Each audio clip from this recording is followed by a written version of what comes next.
उत्तम शुद्ध शब्दे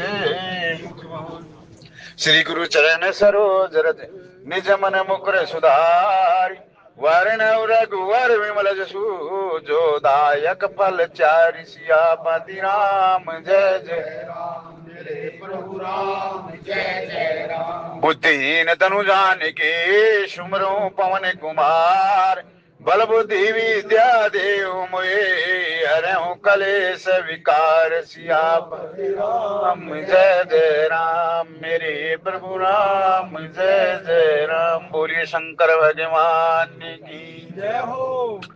श्री राम जय राम जय जय राम। श्री राम जय राम जय जय राम। श्री राम जय राम जय जय राम। श्री राम जय राम जय जय राम। जय जय जय हनुमान गोसाई कृपा करो गुरु देव की नाई। दीन दयाल विरद संभारी हरहु नाथ मम संकट बारी। मंगल भावने अमंगल हारी दरहु दशरथ अजीर बिहारी। श्री राम जय राम जय जय राम। श्री राम जय राम जय जय राम। जय वेदनाथ वे मोरा करो सुवेगी दास मथुरा। सीताराम चरण रति मोरे अनुदिन बढ़ाई अनुग्रह तोरे। श्री राम जय राम जय जय राम। श्री राम जय राम जय जय राम। प्रवेश नगर की जय सब काजा हृदय राखे कौशलपुर राजा।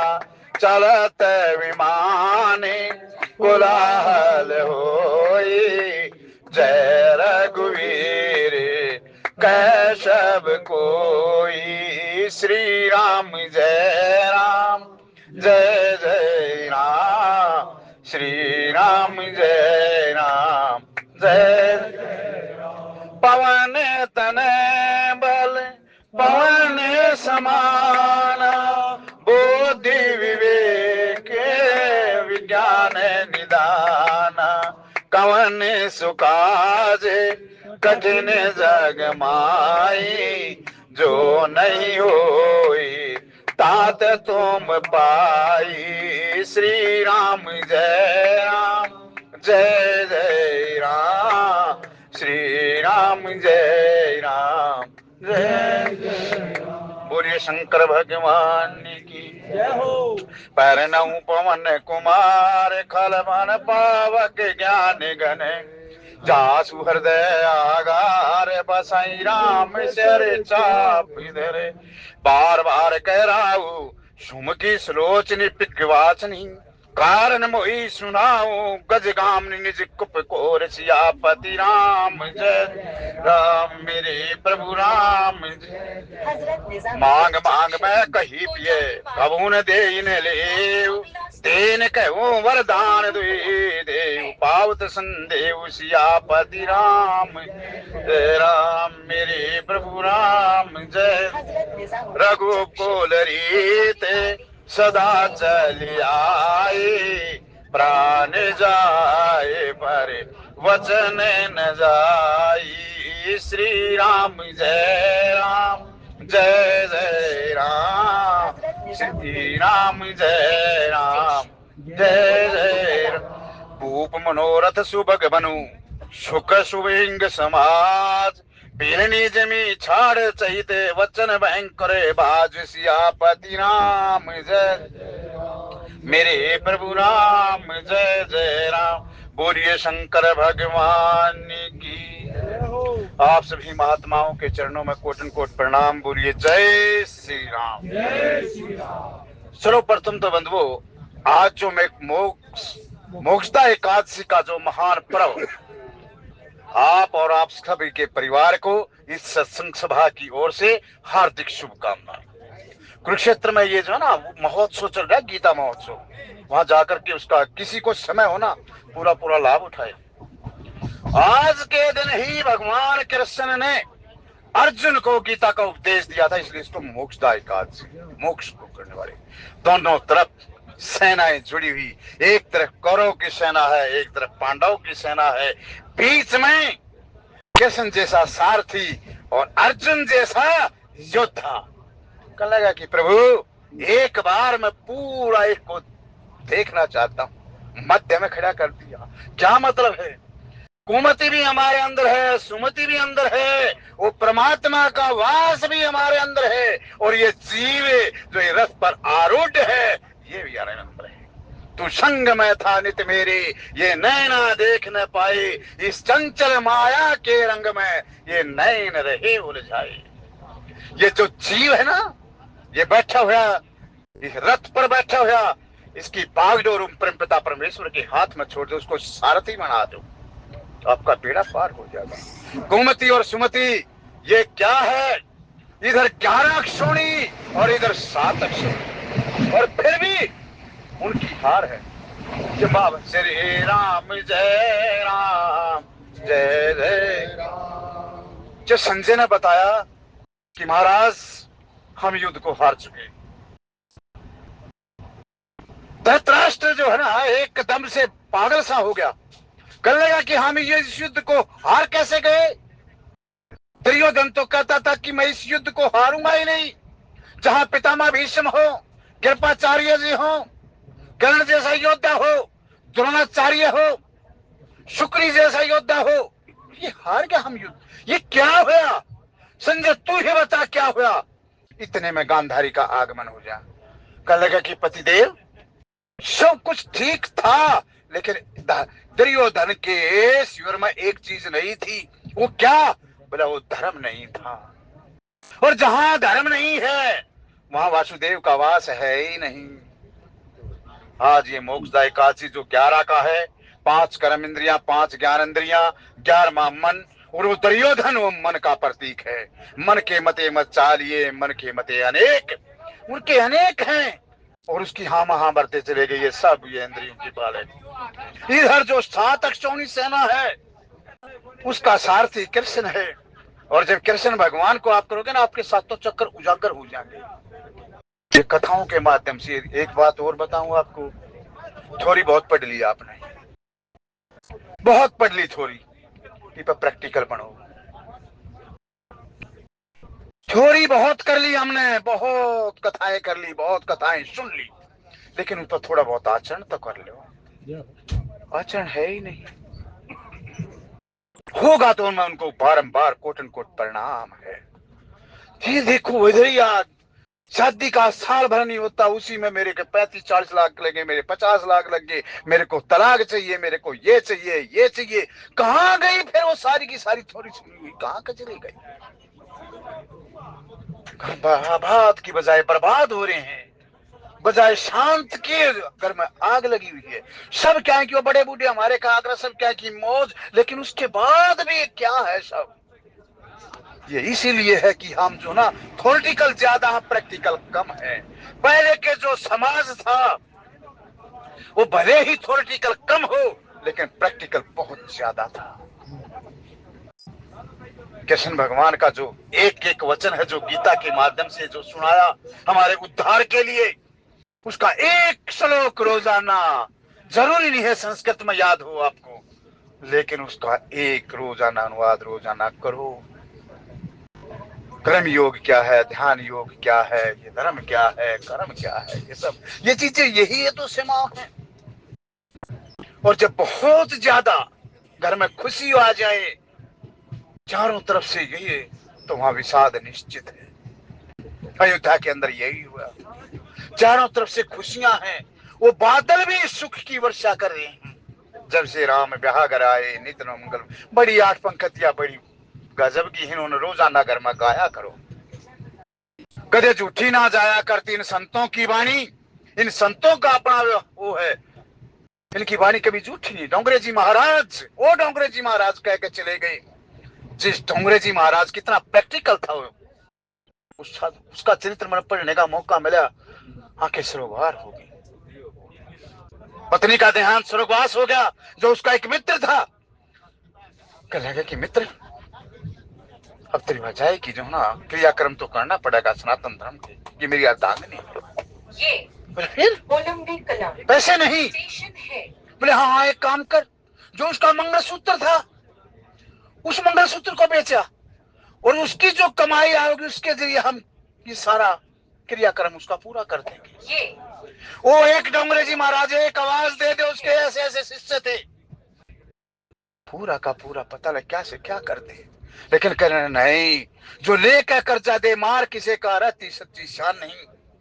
जो कर्जा है ये कर्जा क्यों लो, कर्जा चुकाने के लिए आए हैं हम, और कर्जा है वापस ले लें। बोला ऊपर न थे पैर तले न सिर तेरा, न्यू अट्टी थी भजन करूंगा हर तेरा। तू 9 मास गर्भ में झूलिया तने करना भजन कबूलिया, तू बाहर निकल कर भूलिया कित गया डर तेरा।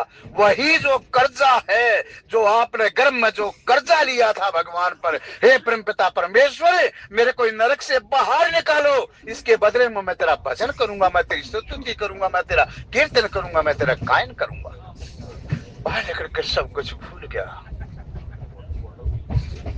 यही गीता का ज्ञान है।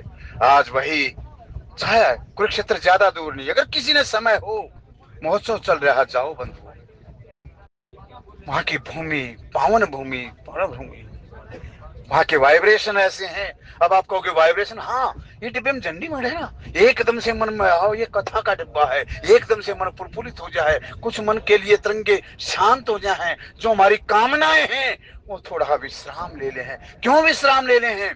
किसमें राम राम की ध्वनि गूंजती है, राम राम राम राम राम। दशरथ जी महाराज को भवन में चले गए, वहां देखा केकई अपने जो सारे आभूषण है उनको तित्र बित्र कर दिया, और वाल्मीकि रामायण में क्या आभूषण ऐसे शोभायमान है जैसे गगन में जो है ना तारे चमचमाते हैं। दशरथ जी महाराज आकाश के समान है। क्यों आकाश के समान? चक्रवर्ती सम्राट हैं, चारों तरफ उसका चक्र घूम रहा है।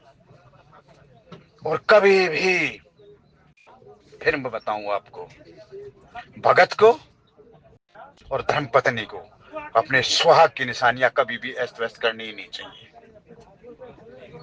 के कहीं ना कर दिया अपना सुहाग। चिंतामणि हार जो इंद्र भगवान ने दिया था कि ये चिंतामणि हार है, कि कहीं जब तक तेरे गले में रहेगा ये हार, तब तक इसमें कभी तेरे को चिंता सताएंगी नहीं। आज जो चिंता बड़ी दूर हार रख दिया, जैसे रखा 14 साल तक उसकी चिंता गई नहीं। परमात्मा ही दूर चले गए, अपने सारा केस खोल दिए। केस खोलने का मतलब उसका सुहाग का ये सारा दिखाई देगा उसको। वहां गए, वहां बोल रहे हैं कि सुलोचनी, सुलोचनी का मतलब है सुमुखी। पहले सुमुखी बोलिया। सुमुखी का मतलब क्या है कि जब भगवान राम छोटे थे, बाल रूप में थे, अपनी लीला की शिशु रूप में थे, कीजे शिशु लीला अति प्रिय शीला, यह सुख परम है अनुपा परम सुख है। कितनी भाग्यशाली थी, अपनी गोद में बैठा करके भगवान के कपोलों को चुम्मा करती। दशरथ जी महाराज निहारा करते कि तेरा मुख कितना सुंदर है, जो परमपिता परमेश्वर के तू गालों का चुम्बन कर रही है भी ये। परमात्मा अगर रूप धारण करके आ जाए और हम उनका आलिंगन कर ले, ऐसे सौभाग्य हमारे कहां।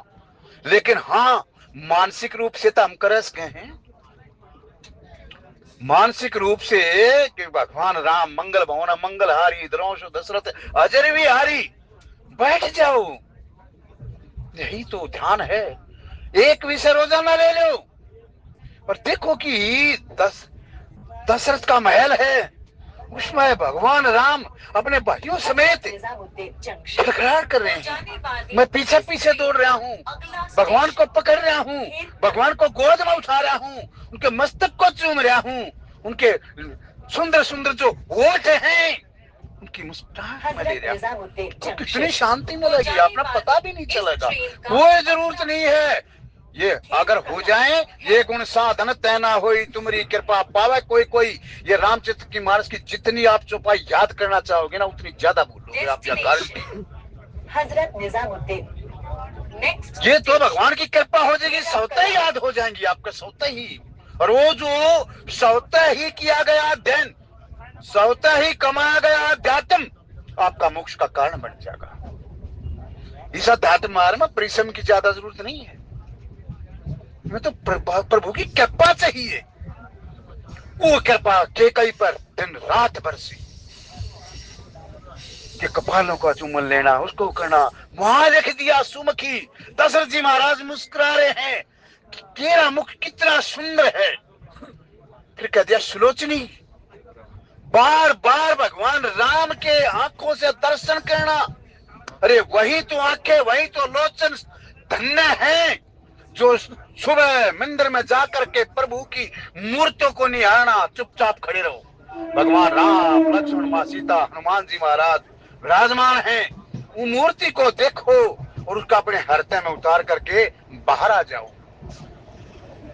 वहां लिख दिया सुलोचन, लोचन तो सब कह, लेकिन सु कब बने हैं जब परमात्मा का आप रोजाना दर्शन करो। हनुमान जी महाराज के रोजाना दर्शन करो, राधा कृष्ण भगवान के रोजाना दर्शन करो, गणेश जी के दर्शन करो, शिव परिवार जो है उसका दर्शन करो। भगवान, मैं कह रहा प्रैक्टिकल ज्यादा बनो। अब आप कहोगे इससे क्या हुआ, इससे सब कुछ हो जाएगा, आप करके देखना।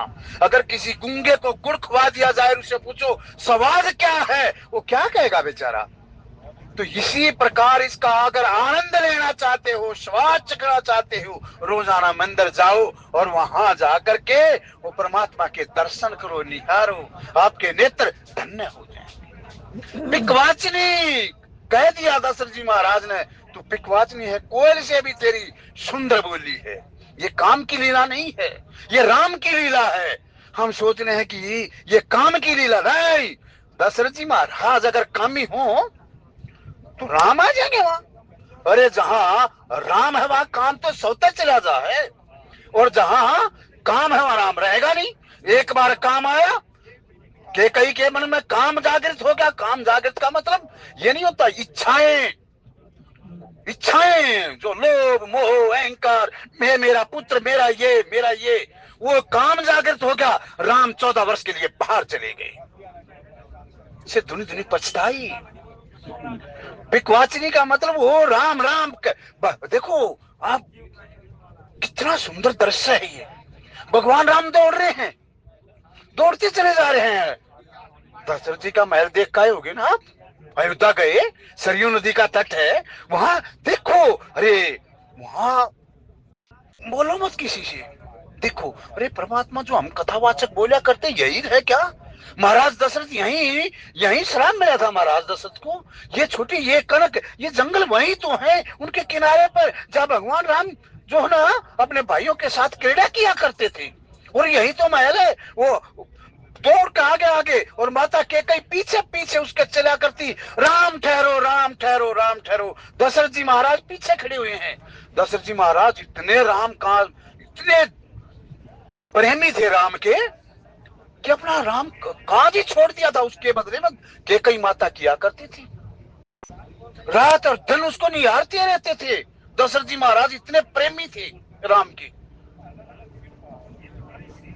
उनके बगैर वो कहां भोजन नहीं किया करते थे। यही बात है, अगर हमारे में प्रेम जागृत हो जाएगा ना तो बगैर भोग लगाए हम भोजन करेंगे नहीं।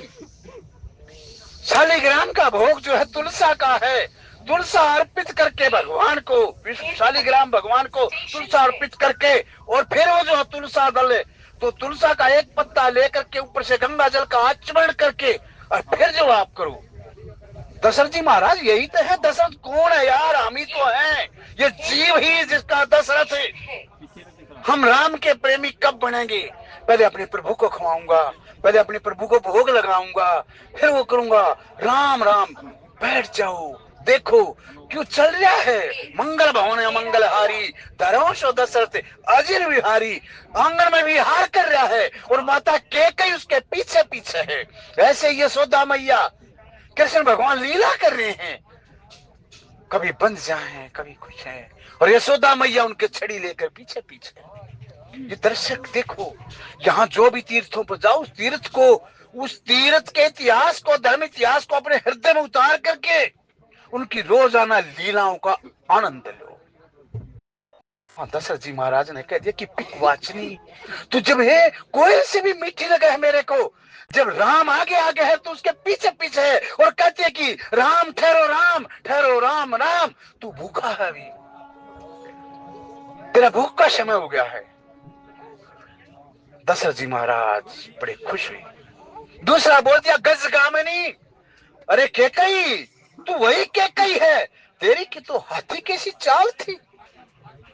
गजगामिनी, गजगामिनी का मतलब क्या है? जब वो राम प्रेम में, माता कैकेयी प्रेम में सरोबोर होकर के माता कैकेयी इसको गोद में उठा ले, और गोद में उठाने के बाद और फिर चले, वो जैसे कि मस्त हथनी की चाल हो है।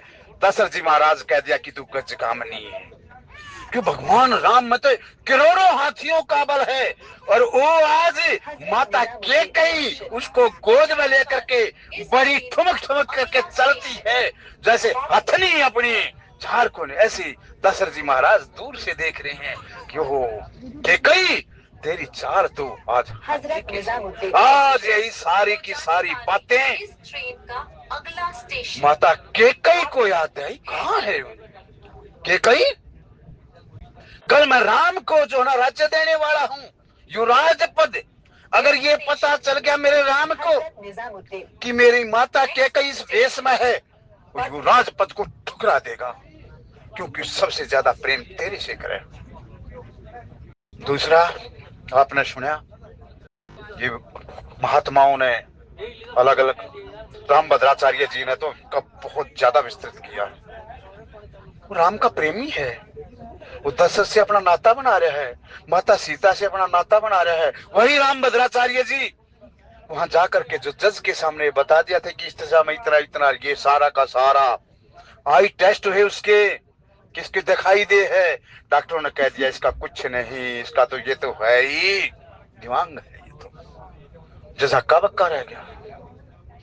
क्यों? इतिहास का, धर्म इतिहास का ज्ञान था। खुदाई में निकले, सूअर के बच्चे निकले, उनकी प्रतिमाएं, कहने की देखो जी ये हमारे हैं।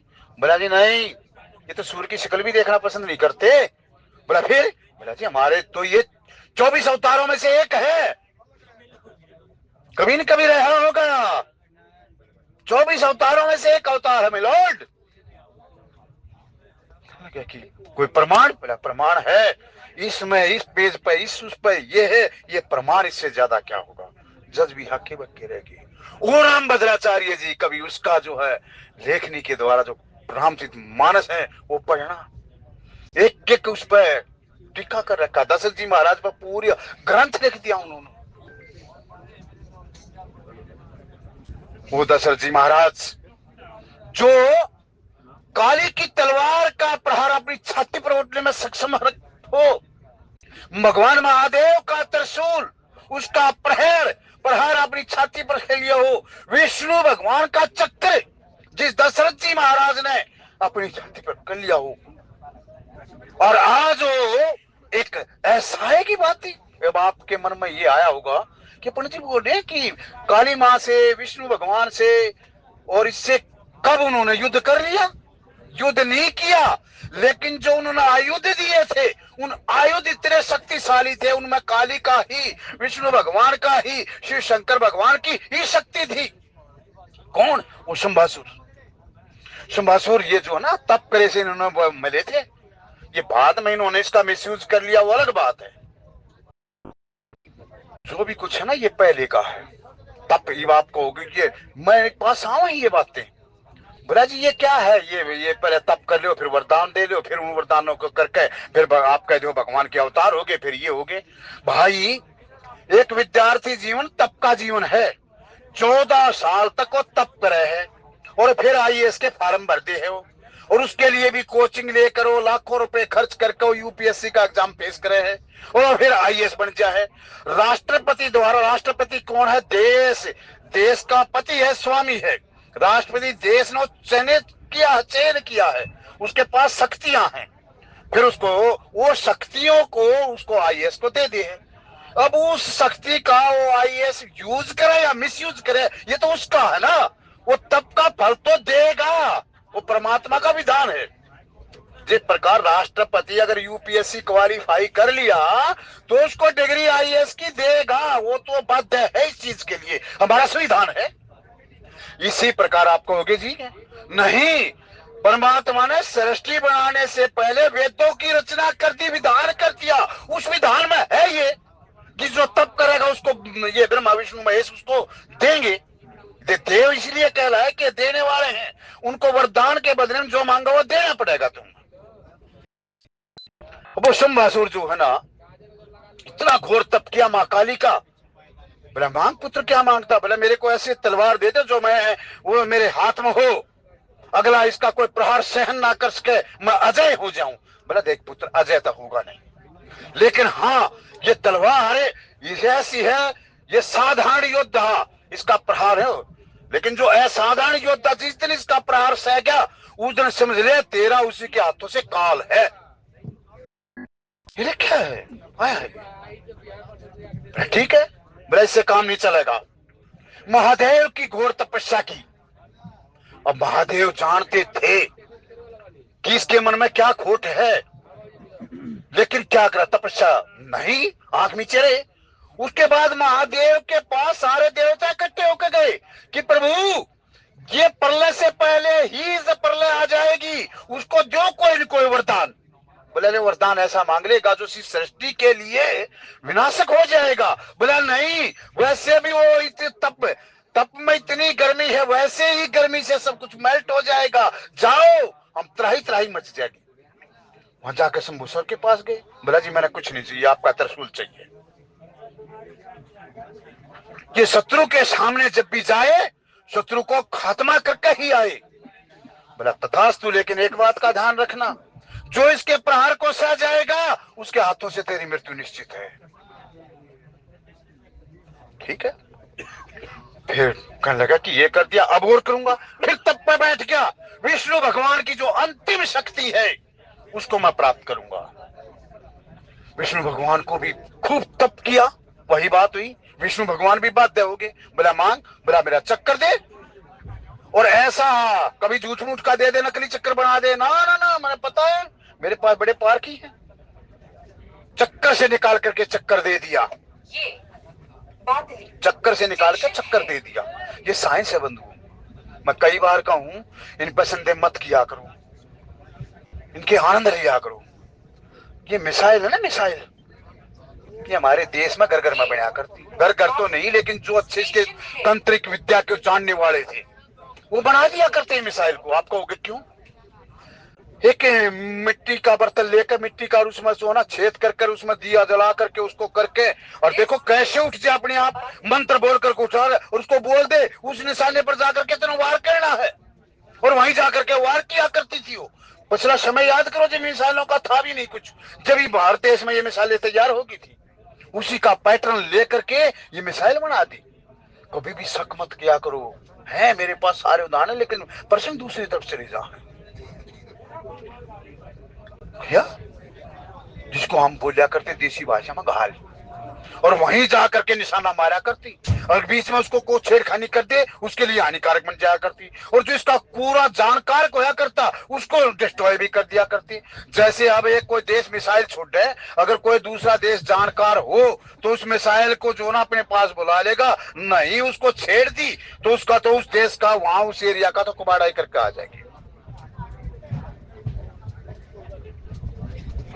चक्कर दे दिया, बड़ा खुश।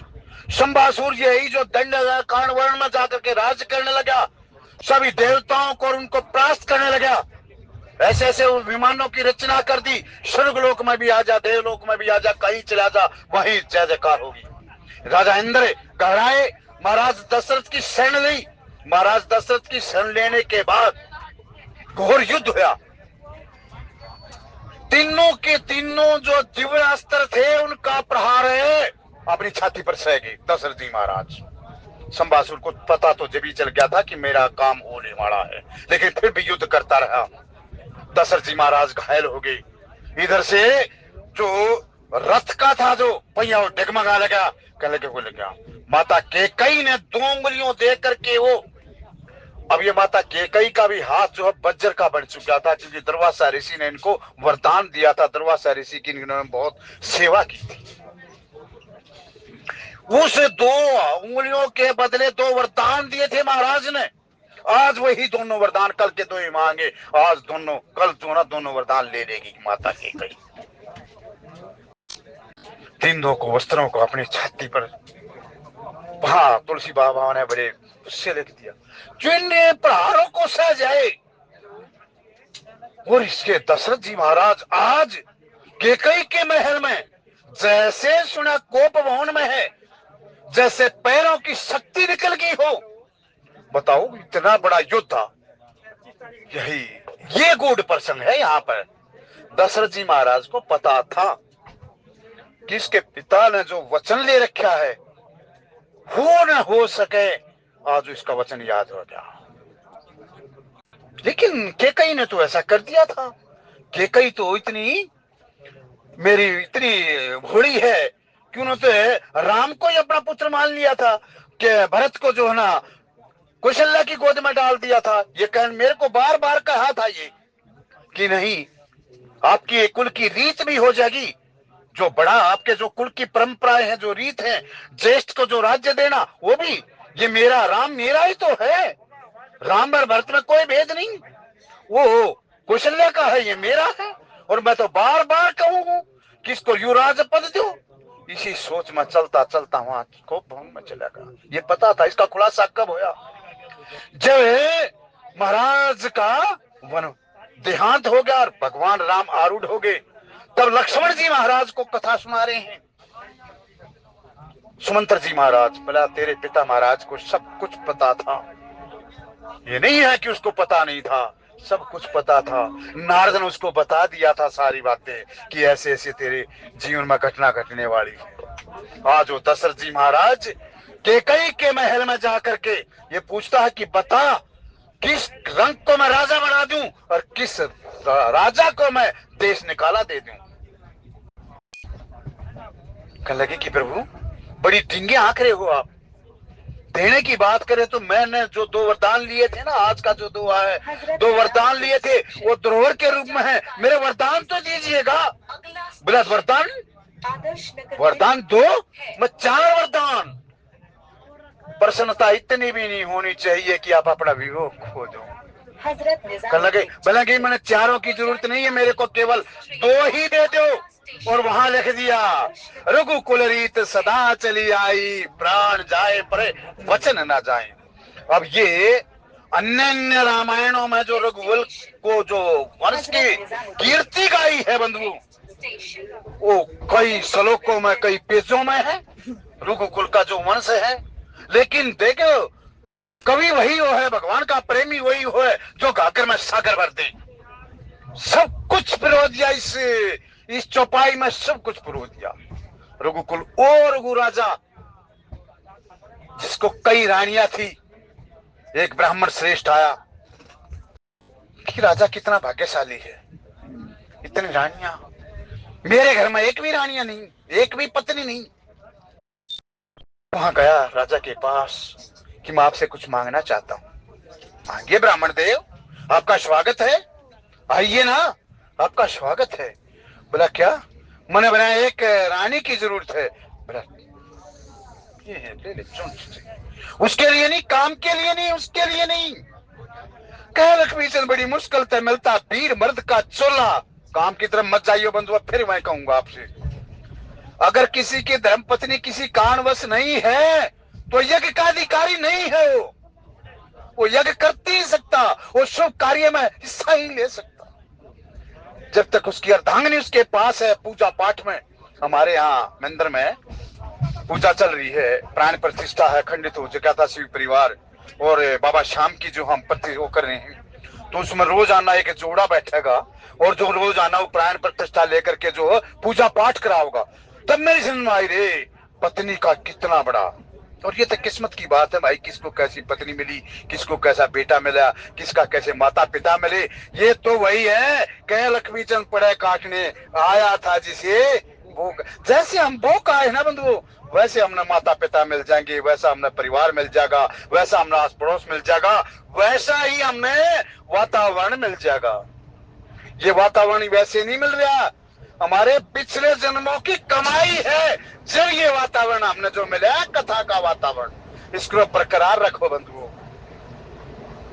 तो ये लोग सुखी और परलोक सुखी, कम से कम 40 मिनट तो हमारी चिंताएं मिट जाए। ये मत सोचो कि ये आपका ये हो गया, आपके पिछले पुण्य कर्म उजागर हुए हैं। कभी आपने किसी साधु संत की सेवा की होगी, जब ये कथा आपको, जब ये सत्संग, जब आपको कीर्तन मिल जाए। ब्राह्मण ने कहा कि मेरे को एक, रघु राजा ने ये पूछा ही नहीं कि क्यों, ले जाओ।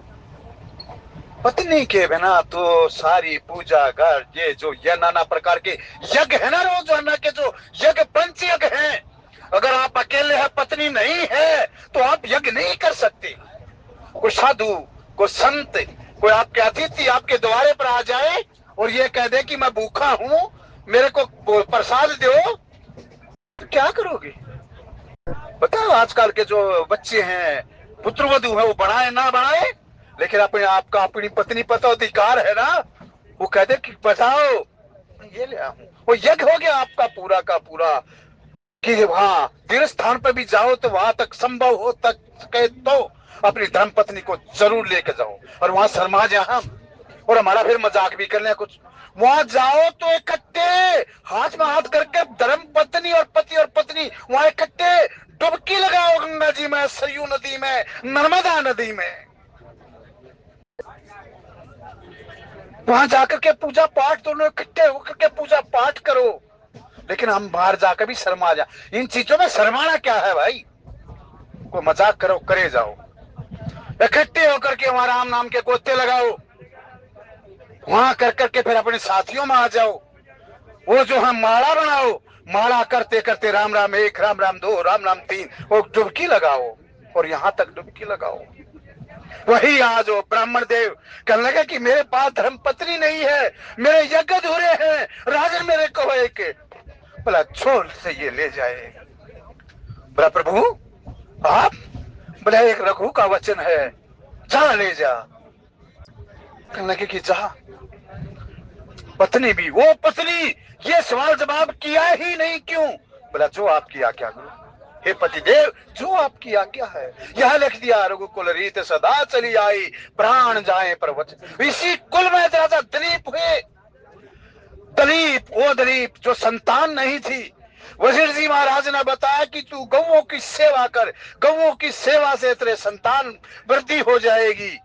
वहां जब ये आप तप करो हो, आप यज्ञ करो हो, आप सेवा करो हो, ये देवता जो है आपके सामने बाधा बन करके खड़े हो जाए। वरुण देव सिंह का रूप धारण करके एक गाय को ले गया। गाय माता दलीप और उसकी घरवाली तो दोनों के दोनों नंदनी गाय की सेवा में जुट गई।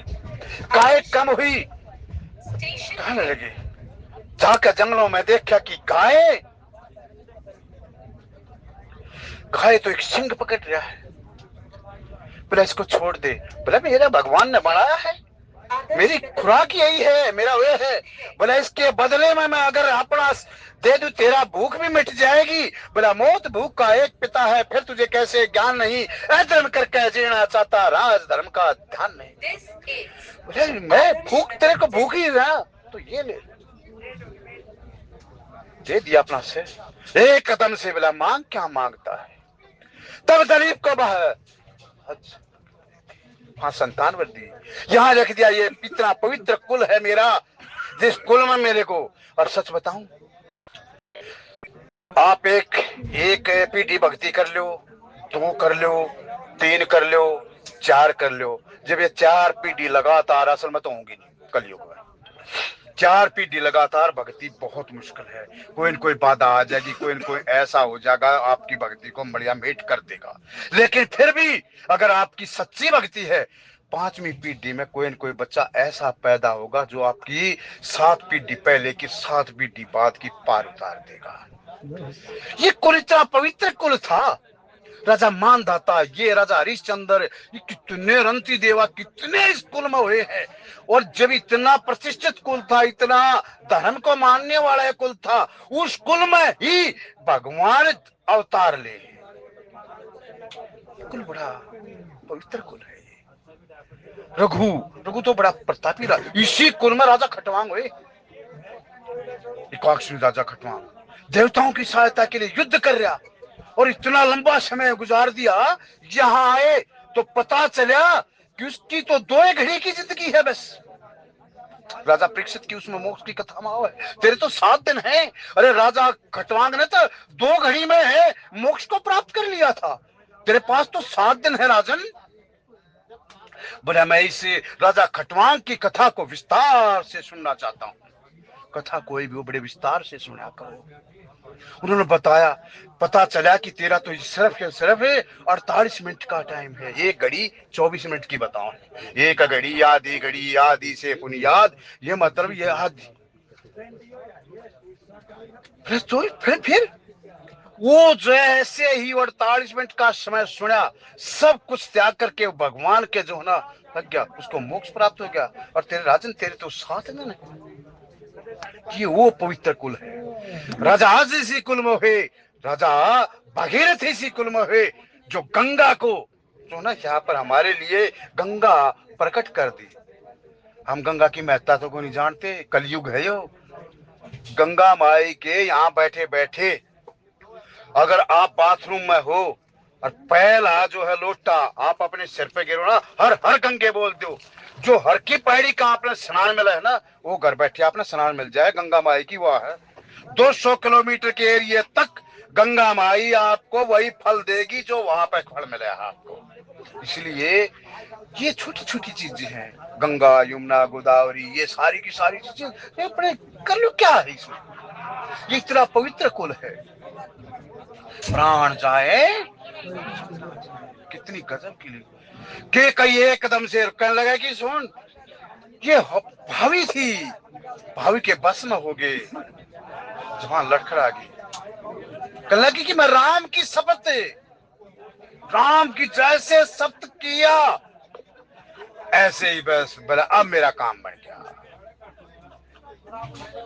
के कही वाल्मीकि रामायण में है, जैसे ये कहा कि मैं राम की शब्द का क्या मतलब है, ये मंथरा ने बोल दिया था कि राजा बड़ा चतुर है, ये जो ना बड़े पवित्र कुल है इनका आचरण बड़ा पवित्र है, इनके जो सानिध्य में आ जाएंगे ना तेरी वासनाएं सारी भाग जाएंगी। वो राजा ऐसा है, तेरे को गले से लगा लेगा, तेरे को प्यार पड़ेगा, तेरे को प्रेम, काम के प्रति नहीं, उसको मनाना, उसको करना, ये तो आपके आचरण के ऊपर है ना बंधु। ये तो कह लगे कि नहीं, जब तक वो राम की शब्द नहीं ले ले तब तक वरदान में। एक बात और कर लिए, कल के उसमें आओगा, पहले राम को वनवास मत दे मांग लिए, पहले भरत को राज्य मांग लिए। कभी ऐसा ना हो कि तेरा सपना ही अधूरा रह जा। वो राम का इतना प्रेमी है, इसमें वाल्मीकि रामायण में आया है कि मेरा राम जो है इष्ट है, मेरा भगवान है, मेरा परमपिता परमेश्वर, इसको मैं उसको राज्य देना चाह रहा। जो तेरी वासनाएं है ना, तो वो नागन का कह दिया, जो ये 2 तू मांगेगी, जो तेरी वासनाएं है ना, जैसे नागन के जो 2 जीव हो हैं, ऐसी तेरी वासनाएं कौन सी, एक तो भरत को राम का राज्य और उसको 14 वर्ष का वनवास।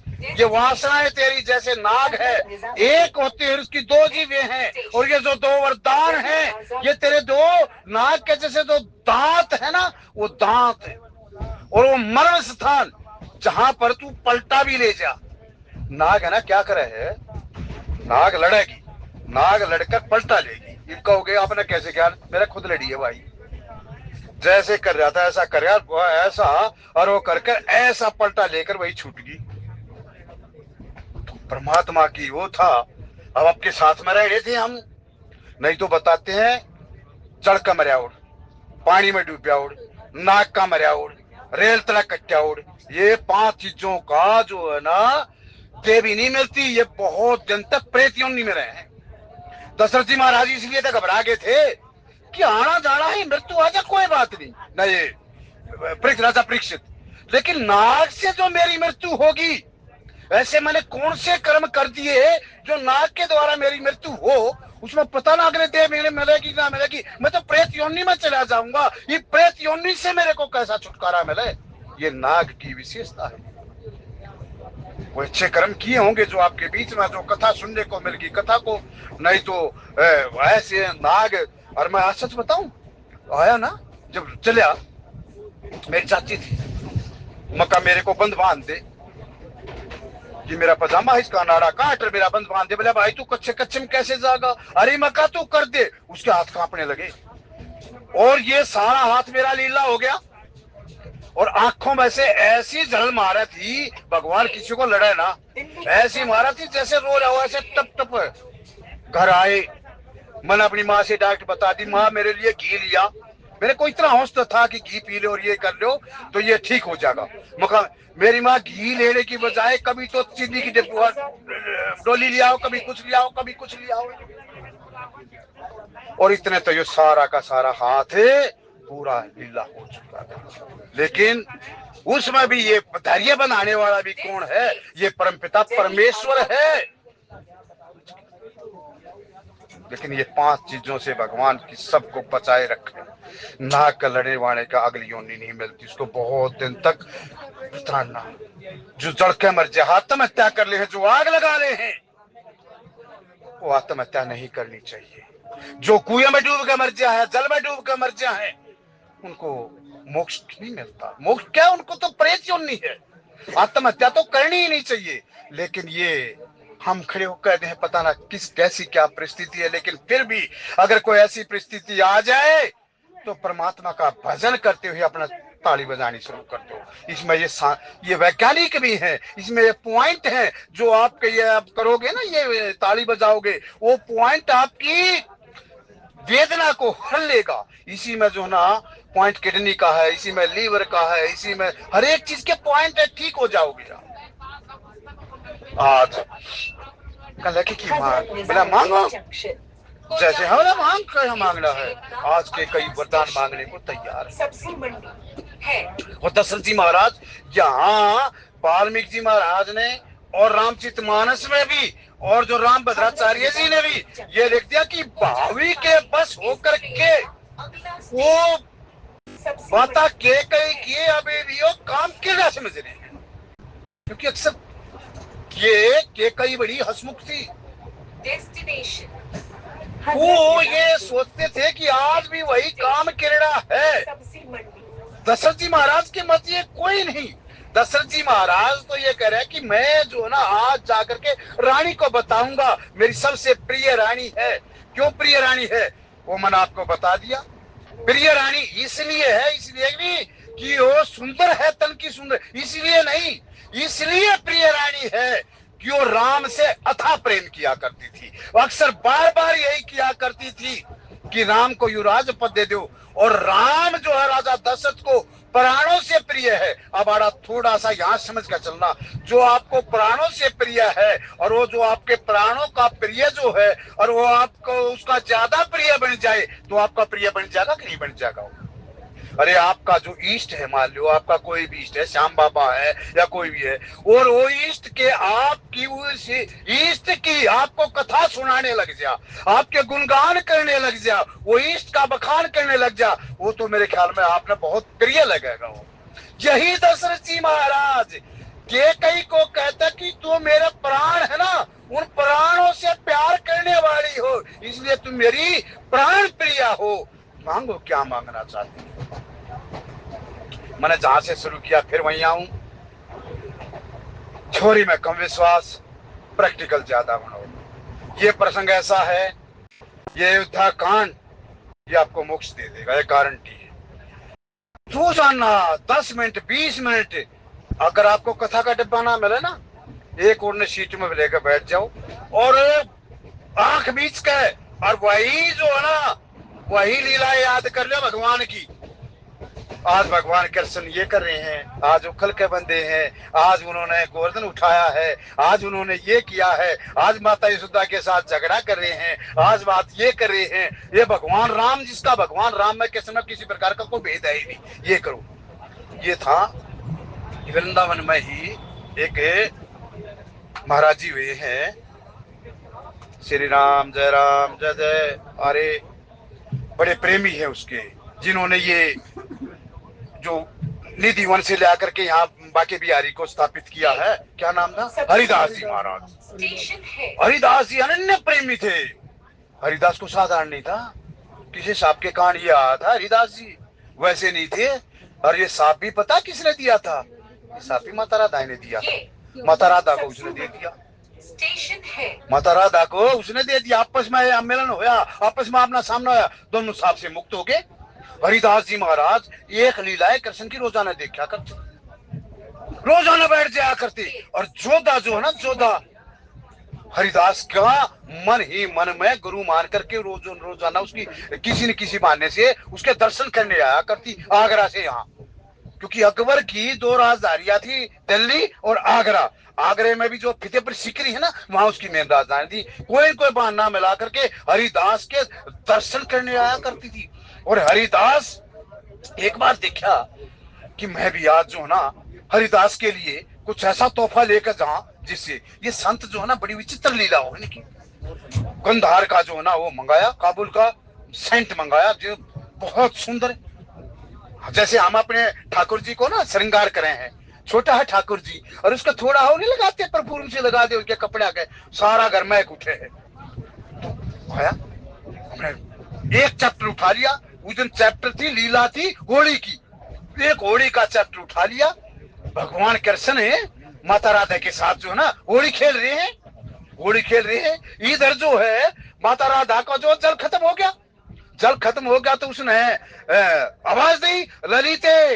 ये हरिदास जी ललिता का अवतार थे, आपको बताऊं, यही था ना जी, ललिते जल दो। इतने में अकबर जी महाराज ने वो जो है ना वो परफ्यूम की सेंट की शीशी दे दी, शीशी दी। हरिदास जी ने जला करके धुलने वाले डाल दिया। कहने लगा कि ये कहाँ का महाराज, इसने कुछ नहीं पता। आंख खुली जब लीला का विश्राम लिया जाए, कहने लगे कि महाराज को भाई जो है ना उन्हें जाओ और ठाकुर जी के दर्शन कराओ। और जैसे ठाकुर जी के दर्शन कराने लगे वो आगे गए। आज की कथा के भाव यही। कल माता के कई दोनों वरदान अपने हृदय को थोड़ा सा बांध के बैठ लेना परमात्मा, क्योंकि जो प्रिय हो ना और उसके पास कोई ऐसी घटना घट जा तो देखो एक आहट तक पहुंचेगी। किस प्रकार ये कथा आगे बढ़ेगी, आने वाले वक्ताओं से आप श्रवण करेंगे। आज की वाणी को विश्राम। बोलिए जय श्री राम।